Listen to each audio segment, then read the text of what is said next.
Hello hello, je fais tout tomber.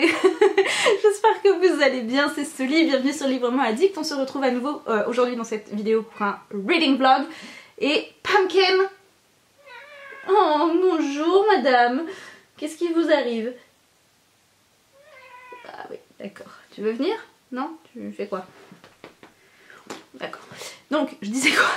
Donc, on se retrouve aujourd'hui pour un reading vlog. Je vais commencer par l'ouverture d'un colis avant de vous parler de ma lecture en cours qui va être un énorme méga coup de cœur.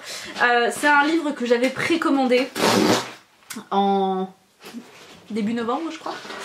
Et je suis beaucoup trop contente de l'avoir reçu parce que je vous ai parlé du tome précédent dans le dernier update lecture et oh je crois que c'était la sortie de novembre que j'attendais le plus. C'est A Light in the Flame de Jennifer L. Armentrout et oh my goodness, la jaquette est abîmée. Elle est abîmée là. Je suis trop triste. Bon, c'est voilà. Et oh. Papa.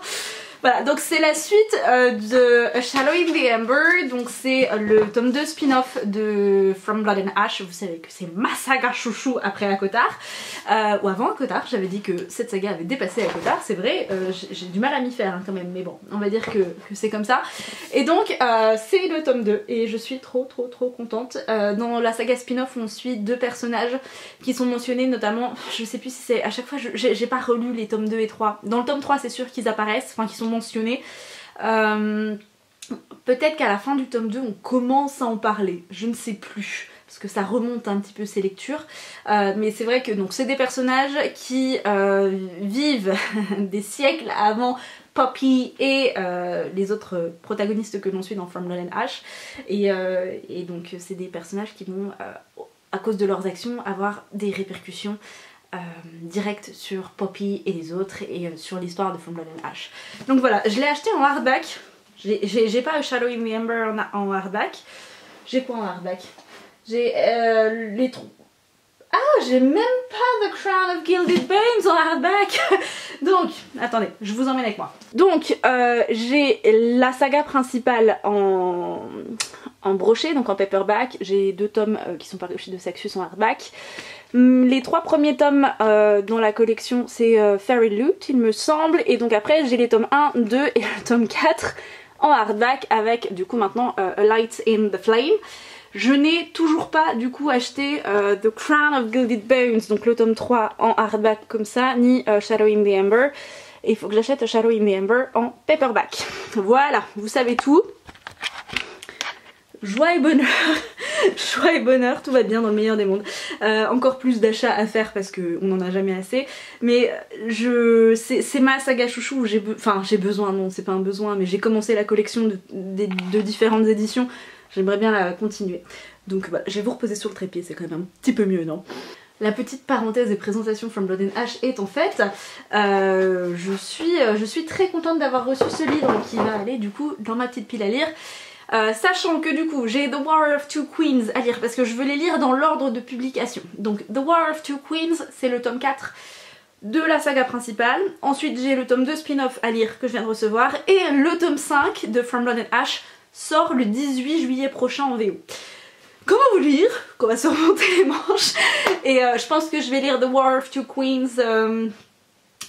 Alors bébé arrive fin mars.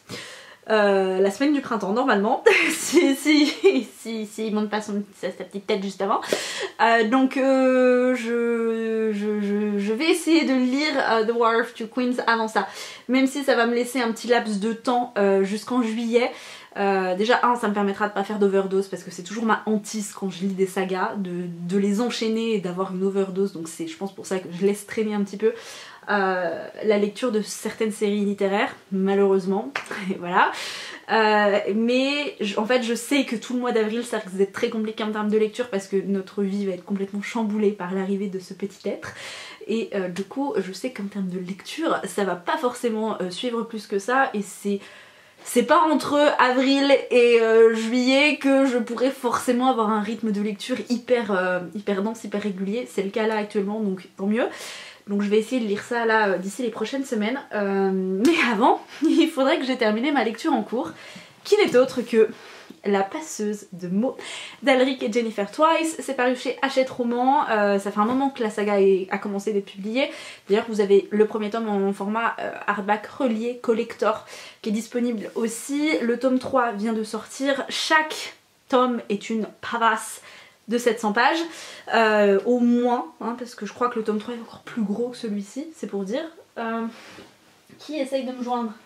J'ai encore été interrompue du coup. Donc La passeuse de mots, je vous disais, ouais, je crois que le tome 3 il est encore plus épais que ce tome 1, qui est absolument grandiose. J'aime énormément, ça faisait très longtemps que j'avais pas lu un roman jeunesse, fantasy, vraiment fantasy pure et dure, qui m'avait complètement immergée comme ça, mais je pense que c'est en partie grâce à l'audiobook, puisque je l'écoute plus que je ne lis ce livre, et je suis complètement fan de la narratrice. Elle a un talent absolument incroyable, ce qui rend cette lecture addictive. C'est une pépite, c'est une merveille. Je peux pas vous dire de pas... En fait, j'ai envie de vous dire écoutez ce livre en audio, parce que vraiment cette narratrice est... Enfin... Elle a un talent, mais... fou, c'est-à-dire qu'elle a une voix, vous savez, qui est très douce, mais en même temps, enfin c'est une conteuse quoi, enfin on a vraiment l'impression qu'elle, qu'on est emporté dans la lecture, dans l'univers de ce bouquin. Je suis mais tellement agréablement surprise, parce qu'il y a énormément d'avis qui sont très mitigés, très controversés. C'est soit vous faites partie de la team qui n'a pas du tout aimé, soit au contraire vous faites partie de la team qui a surkiffé. C'est une lecture donc forcément fantasy, donc même si vous avez de la jeunesse, même si c'est dans un genre un peu plus jeunesse, vous avez énormément de descriptions qui peuvent être longues. Les 100 premières pages, on suit le train-train quotidien de notre héroïne, et forcément pour certains lecteurs ça manque de dynamisme, ça manque de rythme, c'est pas intéressant, et je pense que c'est pour ça qu'on décroche, sachant qu'au bout de ces 100-120 pages, il y a un événement majeur qui vient tout remettre en question, et moi je pense que ces 120 premières pages elles sont essentielles pour comprendre l'importance et la paix qui régnait dans ce royaume de Quai Helios dans lequel on évolue au début de cette histoire, et le bouleversement qui a lieu nous fait remettre énormément de choses en question, et on se met vraiment bien à la place de l'héroïne qui s'appelle Arya, qui découvre que les mots ont un pouvoir et qu'elle est une passeuse de mots, et voilà, et son royaume est victime d'une attaque. Et je pourrais pas vous en dire plus pour l'instant. Elle est censée aider un petit peu à sauver son royaume. Elle est la clé pour sauver ce royaume qu'elle aime tant, retrouver ses proches, etc. Et moi c'est tout ce que j'aime. Franchement je suis épatée par la complexité de l'univers pour un roman jeunesse. Et en même temps c'est complexe, parce que quand on réfléchit on se dit il y a des trucs qui, quand même, c'est bien pensé, c'est bien mené, les personnages sont complexes, mais on arrive tout de suite à cerner certains traits de caractère. Je pense à Aidan notamment, que je peux pas voir en peinture, c'est un personnage secondaire, c'est un des princes, je vous en dirai pas plus, mais il est exécrable au possible, et je sais pas si c'est du coup mon avis qui ressort davantage à l'écoute de cet audiobook, parce que la narratrice réussit vraiment à mettre l'intonation, je pense, qu'il faut pour décrire ce personnage et lui donner vie finalement, et à côté elle fait exactement la même chose pour tous les autres personnages secondaires en plus de notre héroïne, et voilà, et là j'en suis à un moment critique dans l'histoire où justement Arya découvre son destin, et c'est trop bien. Je suis à fond dedans. Et en parallèle du coup le soir, quand je me fais des petites insomnies parce que bébé commence à donner des petits coups bien sympas dans mon ventre, et du coup la nuit c'est un petit peu compliqué de dormir, et pour pas réveiller monsieur, je suis sur liseuse, donc là c'est actuellement sur Kindle. C'est Kimi qui avait parlé de cette saga il y a quelques temps maintenant. C'est une première trilogie qui s'appelle Les épreuves d'Hadès, c'est de Eliza Reign, il me semble, ou Elisa Reign, je crois. Bref, je vous mettrai tout ça dans la barre d'infos. De toute façon, donc qui a écrit Les épreuves d'Hadès, je suis actuellement en train de lire le tome 2. Chaque tome fait à peu près moins de 300 pages, environ 300 pages. Vous avez une première trilogie, Les épreuves d'Hadès, ensuite vous avez Les épreuves d'Arès, et ensuite vous avez, je crois, Les épreuves de Poséidon. Donc ce sont 3 trilogies qui ont lieu, il me semble, dans le même univers. N'ayant pas lu les deux autres, je veux pas trop m'avancer non plus. Mais voilà, je suis en train de lire le tome 2, Les épreuves d'Hadès. Donc je crois que c'est... le tome 2, je ne sais plus comment il s'intitule, il y en a un, c'est le pouvoir d'Hadès, la passion d'Hadès. Et le dernier, je ne sais plus. Donc c'est soit le pouvoir d'Hadès, soit la passion d'Hadès. C'est peut-être la passion d'Hadès, le tome 2, je ne me rappelle plus. Je vous mets la couverture d'un côté ou de l'autre de l'écran. Donc j'ai lu le premier tome. C'est clairement pas un coup de cœur, mais bon sang, qu'est-ce que c'est addictif. En fait, j'avais commencé à écouter l'audio du premier tome. Je l'ai terminé en e-book parce que ces trilogies font partie de l'abonnement Kindle. Donc si jamais vous êtes sur Kindle, vous avez l'abonnement, ça peut être intéressant de les emprunter et franchement ça vaut le coup, ça fait passer un bon moment si vous savez pas trop quoi lire, que vous voulez pas un truc trop prise de tête et en même temps vous voulez un petit soupçon de magie et de mythologie grecque. Je vous invite fortement à lire cette trilogie qui est un petit peu un retelling de... Enfin c'est complètement un retelling, une réécriture du mythe de Perséphone et d'Hadès, puisqu'on va suivre Perséphone dans le premier tome qui a été retrouvée par Zeus et qui se retrouve à l'Olympe, sachant qu'elle est humaine, elle est redevenue humaine, elle a oublié son passé, tous les dieux se souviennent d'elle et lui disent qu'en fait elle a déjà vécu à l'Olympe, qu'elle a déjà été mariée à Hadès, mais que elle a oublié son passé. Donc voilà, elle doit gagner les épreuves d'Hadès pour devenir à nouveau sa femme. Sauf qu'elle, elle se dit, moi le roi de la mort, j'ai pas envie de l'épouser, je le connais pas, il tue des gens, non je veux pas, je veux rentrer à New York, laissez-moi. Et voilà, mais c'est donc on va suivre Perséphone qui doit remporter différentes épreuves pour devenir à nouveau la femme d'Hadès. Je ne comprends pas pourquoi cette saga s'appelle les épreuves d'Hadès, oui, pourquoi c'est lui qui est en couverture en plus, parce que dans tout le tome 1, on n'a pas de point de vue, on n'a aucun chapitre du point de vue d'Hadès. Dans le tome 2, j'en suis arrivée, je crois, j'ai eu un bon quart du tome 2. Je crois que j'ai eu un chapitre du point de vue de Hadès, donc peut-être que ça va commencer à s'étoffer davantage au fur et à mesure du tome 2 et du tome 3. Mais je sais pas trop quoi en penser, je vous avoue. je suis pas fan plus que ça en fait. C'est très addictif, hein, c'est ce que je vous disais, mais Perséphone par moments elle est assez exécrable, elle est très... elle fait que de se plaindre, elle a qu'une envie, c'est de se rentrer à New York, mais à aucun moment elle fait l'effort de tenter de s'échapper. Donc voilà. Elle doit passer des épreuves, elle se dit que les Olympiens sont tous complètement barjots, et ce qui est complètement le cas parce que c'est des dieux, des déesses et ils ont pas la même notion qu'elle, qui est devenue humaine et qui éprouve davantage de sentiments et de compassion et qui a beaucoup plus de morale finalement que les dieux, enfin en tout cas c'est présenté comme ça dans ce livre et du coup voilà, ça amène à des situations un petit peu cocasses. Le seul personnage je pense qui me fait le plus délirer, et j'en ai parlé avec Kimi, c'est Scope. C'est un espèce de, je sais plus ce que c'est comme créature, un espèce de gnome, enfin c'est un nom lié à la mythologie, c'est un... Il est plus ou moins lié à Dionysos et donc du coup il est assez libidineux et il me fait mourir de rire. Enfin je me tape des fous rires monumentaux avec ce personnage secondaire qui a beaucoup de réparties qui sont... Enfin, c'est des répliques qui sont assez olé olé, mais moi cet humour là c'est le mien donc c'est un peu, d'accord, c'est un peu gras, c'est pas forcément toujours élégant, mais moi je m'en fous. Je trouve ça très drôle. Voilà, exemple, celui-là il m'a fait tellement rire. À un moment donné, Perséphone a des graines, je vous dirais, bah je vous spoil rien du tout, hein, elle a des graines, je se pose la question si elle doit les manger ou pas, et elle dit à Scope, qu'est-ce que t'en penses, et qu'est-ce qui va se passer si je les mange ces graines, et lui sa réaction c'est de lui dire, bah écoute, en gros si ce qui te fait peur c'est d'avoir un arbre qui te pousse dans le cul, pas de panique, ça n'arrivera pas. Enfin tu vois, c'est ce genre de réflexion là, de réplique là était à fond dans le roman, et d'un seul coup t'as ça. Et enfin ça apporte de la légèreté et enfin beaucoup d'humour et ça fait vraiment du bien, donc c'est très très chouette.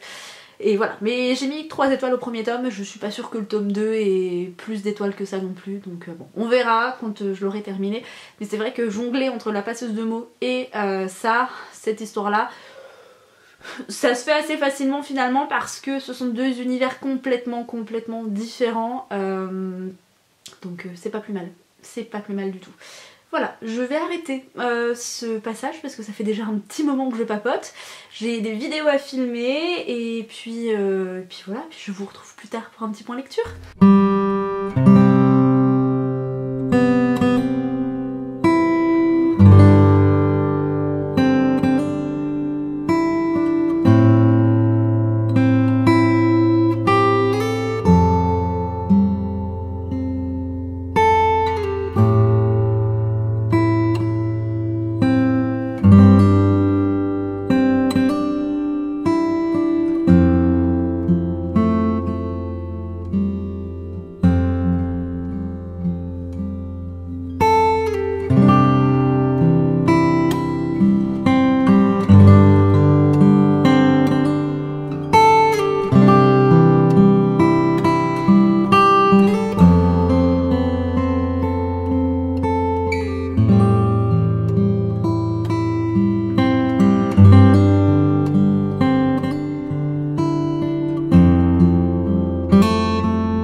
retrouve du coup aujourd'hui pour un petit update sur la passeuse de mots. Je suis arrivée à la moitié, enfin j'ai envie de vous dire. J'ai un peu laissé tomber l'audio là entre hier et aujourd'hui parce que ça va pas assez vite à mon goût finalement, mais c'est toujours très agréable d'écouter, et quand je fais autre chose du ménage et tout, je suis en train encore d'écouter en audio. Mais sinon c'est vrai que j'alterne beaucoup avec la lecture papier. Qu'est-ce que j'aime cette histoire, c'est un énorme coup de cœur. Je pense que c'est un coup de cœur, je me demande si c'est pas le plus gros coup de cœur de l'année 2022 à ce jour. Je passe vraiment une excellente lecture et en même temps c'est une lecture qui me rend presque nostalgique de quand j'étais ado et que j'ai plongé dans ces univers littéraires, dans la fantasy, où vous avez vraiment ce personnage principal qui va devoir traverser énormément d'épreuves, dont les émotions vont vraiment le caractériser et le rendre, lui donner cette humanité en fait si typique, qui va faire qu'il va avoir du mal à affronter certaines situations, qui va faire que il ou elle va grandir, va devoir traverser énormément de choses, va gagner en maturité, et ce sont en fait finalement des points clés, des éléments essentiels dans sa quête et dans son apprentissage et dans la réalisation de sa prophétie, de sa destinée, et un petit peu à la sauce Eragon vous savez, et je trouve qu'on a ça dans la passeuse de mots, et je peux comprendre que ça ne plaise pas à tout le monde parce que c'est quelque chose qui se faisait beaucoup à une certaine époque, à une certaine période, qui se fait beaucoup moins maintenant, mais d'un autre côté, je vais enlever mes lunettes pour que vous ayez évitez les reflets, mais d'un autre côté, moi je trouve ça très immersif en fait, et je trouve que du coup on ne peut que comprendre davantage l'héroïne, par quoi elle passe, ce qu'elle traverse, ce qu'elle endure, et elle n'est pas infaillible Arya, parce qu'elle éprouve énormément d'émotions, parce que là j'en suis à un moment où il y a eu tellement de bouleversements dans sa vie que elle essaye de garder la tête hors de l'eau, mais en fait par moments elle est humaine, donc elle n'est pas infaillible, elle n'est pas invincible, et parfois elle craque quoi, et tout ça, plus les personnages secondaires qui sont absolument géniaux, et cet univers qui semble être très complexe et qui est très intriguant. Je suis mais littéralement passionnée par cette histoire, je ne pourrais vous l'expliquer davantage, je sens vraiment le gros coup de cœur pour ce bouquin. Je suis d'ailleurs allée en librairie acheter le tome 2, c'est pour vous dire, je me demande si je vais pas l'ajouter à ma pile à lire de l'hiver. Alors il est tout aussi gros que le premier, je sais pas combien de pages il fait, celui-là il en fait plus, il en fait quelques dizaines de plus que le premier tome, mais mon dieu, c'est une saga je pense qui va me marquer, et j'espère que je ne vais pas me lasser en fait justement de cette saga que je trouve absolument fantastique. Après encore une fois, je comprends et je pense je comprends qu'elle ne puisse pas plaire à tout le monde, et je pense qu'elle ne peut pas plaire à tout le monde parce que oui c'est très lent, c'est ce que je vous expliquais, mais je pense que ça fait partie d'un rythme que les deux auteurs ont voulu absolument créer pour que nous lecteurs on puisse vraiment comprendre tous les tenants et les aboutissants de cet univers, et c'est un plaisir sans fin de plonger dans ce bouquin, et je pense que c'est peut-être aussi pour ça que je le fais un peu traîner, c'est que j'ai pas vraiment envie que ça s'arrête, même s'il me reste encore 350 pages, mais c'est absolument incroyable. Franchement je suis trop contente de l'avoir sorti au moment où il me faisait peut-être le plus envie, donc voilà, et j'ai hâte de lire le tome 2. Je me suis pas encore lancée dans le tome 3, dans l'achat du tome 3, il attendra que je sois en train de lire le second tome évidemment, mais franchement très bonne lecture que je ne peux que vous recommander chaudement si vous aimez ce type de fantaisie là, où c'est pas forcément l'action qui va primer en termes de combat etc, même si là ça commence à arriver parce qu'en plus de tout ce qu'Arya, donc notre héroïne, est en train de traverser, ce qu'elle découvre, qu'elle est passeuse de mots, son apprentissage qui débute auprès de Killian qui est un voleur très mystérieux qui porte un masque, qui lui sert un petit peu de guide, mais qui a beaucoup de répartie, qui manque énormément de tact, et du coup on a des échanges entre les deux, des échanges verbaux qui sont drôles et qui sont enfin dynamiques quoi, et donc quand vous avez tout ça, plus en même temps des nouveaux personnages qui arrivent et des nouvelles créatures qui arrivent, là je viens de faire face à des créatures qui s'apparentent à peu près à des vampires, tu t'attends pas à découvrir tout ça en fait en plongeant dans cet univers, donc je trouve que c'est très riche et je pense que les deux auteurs n'ont pas fini de me surprendre en tout cas, donc si jamais vous avez lu cette saga, dites-moi dans les commentaires ce que vous en avez pensé, parce que vraiment je l'ai pas vraiment vu plus que ça ces derniers temps sur les réseaux et je pense que, enfin honnêtement je pense que ça va devenir une de mes sagas chouchou, en tout cas pour l'année 2022, parce que je suis trop contente de l'avoir découvert et je passe vraiment un très bon moment. Je pense que la prochaine fois que je vous prends, ce sera pour clôturer ce reading vlog, à moins qu'il se passe un événement majeur et un bouleversement ultime dans ce premier tome qui m'oblige à vous en parler, mais sinon voilà, je pense que la vidéo est bientôt terminée et bah, écoutez, moi je vous dis à plus tard quand j'aurai terminé ce livre. J'ai terminé La Passeuse de mots, vous devez vous en douter. On est lundi matin au moment où je filme ce plan de vlog. J'ai terminé le bouquin hier dans l'après-midi, milieu d'après-midi je dirais. Il m'a fallu beaucoup de temps pour digérer ce que j'avais lu. La fin est folle. Enfin, il y a des scènes hein, particulièrement qui sont extrêmement passionnantes. Enfin, le livre en lui-même est passionnant et fascinant, mais il y a des scènes qui sont très émouvantes, où on rentre vraiment dans la psychologie des personnages d'une certaine manière, et j'ai vraiment beaucoup aimé ce côté-là. Je suis restée complètement obsédée, obnubilée par les personnages, par l'univers, par l'intrigue. Ce petit cliffhanger, je suis très contente d'avoir le tome de Thomas Pal. Mais du coup j'étais tellement à fond dans l'histoire que mon esprit n'a fait que de diverger vers le tome 2 qui est dans ma pile à lire, puisque hier après avoir lu cette jolie pavasse, je suis allée devant ma bibliothèque comme tout bon lecteur et je me suis dit bon, qu'est-ce que je lis ensuite? Et je suis restée littéralement 2 heures devant ma bibliothèque à ne pas savoir quoi choisir. Donc d'un côté, vous avez été très nombreux sur Instagram à réagir et à me dire que les tomes se bonifiaient vraiment au fur et à mesure de la saga, que le tome 2 était plus sombre, encore meilleur que le premier tome. Pour celles et ceux qui ont lu le tome 3, vous m'avez dit, ou qui est en train de lire le tome 3, vous m'avez dit qu'il était absolument incroyable également. Du coup, je suis là en mode, si je lis le tome 2, est-ce que je vais pas faire une overdose et du coup, ben, me gâcher un peu cette saga qui va être coup de cœur? Parce que là, je pense, les gars, que je tiens mon coup de cœur de l'année. Mais si je ne lis pas le tome 2, je vais être en panne de lecture.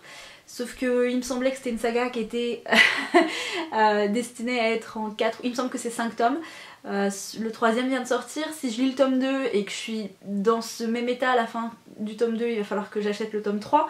Et si je peux acheter le tome 3... et que je le lis mais que il n'y a pas la suite de sortie, je fais comment? Enfin je suis en PLS, ça se passe comment? Enfin bref, énormément de problèmes de lecteur, vous vous en êtes rendu compte, et là même à l'heure actuelle je pense que je vais partir vers le tome 2. Il y en a beaucoup qui m'ont dit dans les suggestions de livres, vous m'avez dit hier enchaîne avec le tome 2 de La Passeuse de mots. Sur le coup j'ai fait ouais non, faut que je digère le premier tome et tout, mais rien que d'y penser là, je sens que j'ai les larmes qui montent, j'ai les yeux qui pétillent, qui picotent, et enfin, voilà, je suis extrêmement émue par la lecture de ce premier tome et j'ai la larme qui va couler, pardon. Je pensais pas que ça me mettrait dans cet état là, je pense que je sais pas, je suis très émotive là ce matin. Je sais pas, j'ai trouvé le bouquin absolument incroyable, j'ai adoré l'héroïne qui grandit, qui s'affirme au fur et à mesure des pages, au fur et à mesure des chapitres, qui commence vraiment à s'imposer et qui commence vraiment à s'identifier comme une passeuse de mots, qui commence à vraiment comprendre ce que ça engendre, ce que ça signifie. Ces 3 comparses, donc on a Kilian qui est mon chouchou d'amour, et du coup je suis en mode putain je veux une romance, parce que s'il y en a une, elle est très slow burn quand même dans ce premier tome, mais c'était exquis, vraiment j'ai adoré, j'adore sa relation avec Arya, franchement c'est un personnage qui amène... alors qui pour certains, j'avais vu dans certains avis qui beaucoup le trouvaient très pédant, très condescendant et tout, moi j'ai absolument pas trouvé. Au contraire, c'est quelqu'un qui manque de tact, qui est très mystérieux, qui veut pas forcément parler beaucoup de lui. Arya au contraire, c'est une jeune fille qui est extrêmement curieuse et qui veut en apprendre beaucoup plus sur son compagnon de voyage, son guide, et du coup lui ça le met mal à l'aise, donc la meilleure défense c'est un petit peu l'attaque, mais encore je trouve que c'est gentil, et puis d'un autre côté je trouve qu'il lui rentre dedans pour l'obliger justement à ne pas être cette héroïne qui va se lamenter sur son sort ou ce genre de choses.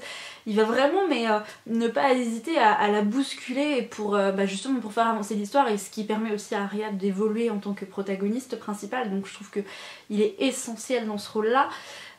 J'aime beaucoup sa reine, notre général qui est à la recherche des princes, notre Alric, notre Durgal, cette créature normalement sanguinaire qui est plein d'humanité. J'ai trouvé que les auteurs avaient vraiment réussi à le dépeindre de telle façon qu'on ne peut pas oublier que c'est une créature justement qui est assoiffée de sang d'une certaine manière, mais de l'autre il est tellement dépeint avec cette humanité si propre que on en oublie cette caractéristique là et on le prend comme n'importe quel autre personnage finalement. Enfin je trouve que les émotions qu'ils ont voulu transmettre à Arya, ils les transmettent aussi au lecteur, et je pense que c'est aussi amplifié par le fait... Oui, mais du coup je sais plus ce que je disais. C'est pas grave, je vais retrouver. Oui, donc je disais que je trouvais que ça amplifiait ce sentiment en fait qui est pour le lecteur, et je trouve que c'est d'autant plus passionnant. Voilà. Le seul petit bémol que je pourrais reprocher, mais c'est vraiment un tout petit détail de rien du tout, c'est que j'aurais voulu avoir une carte dans ce premier tome. Alors moi j'ai le brochet, quand je suis passée en librairie, que j'ai acheté le tome 2 la semaine dernière, j'ai feuilleté le hardback, donc le relié, parce que vous avez le tome 1 qui est sorti en version reliée également. Il y a une carte dedans, mais la carte n'est ni présente dans le tome 1, ni dans le tome 2, ni dans le tome 3 en format brochet. Donc ça, je trouve ça extrêmement dommage, sachant que le tome 3 vient de sortir. Ça aurait été, je pense, intéressant pour les lecteurs d'avoir cette carte, parce que des fois moi j'aime bien m'orienter dans les romans de fantasy, que ce soit jeunesse ou non du coup, et avoir un plan et savoir le parcours que les personnages ont fait, surtout que là ça fait un peu plus de 700 pages quand même comme bouquin, donc il y a du chemin qui est parcouru, mais voilà, c'est juste un tout petit détail de rien du tout, mais je peux que vous dire que j'ai un énorme coup de cœur pour ce premier tome. Et il me laisse pas indifférente du tout, donc je pense que je vais enchaîner avec le tome 2. Je ne sais pas, écoutez, réponse dans un prochain reading vlog je pense, ou dans un prochain update. Dites-moi ce que vous préférez d'ailleurs entre les reading vlogs et les updates lecture, ça m'intéresse, pour savoir quel format je privilégie, si je continue à faire un petit peu des deux, ou si je privilégie plutôt les reading vlogs ou les updates. Voilà, j'espère que cette vidéo vous aura plu, qu'elle n'a pas été trop longue. Je vous souhaite à tous et à toutes de passer de très belles et bonnes lectures bien évidemment.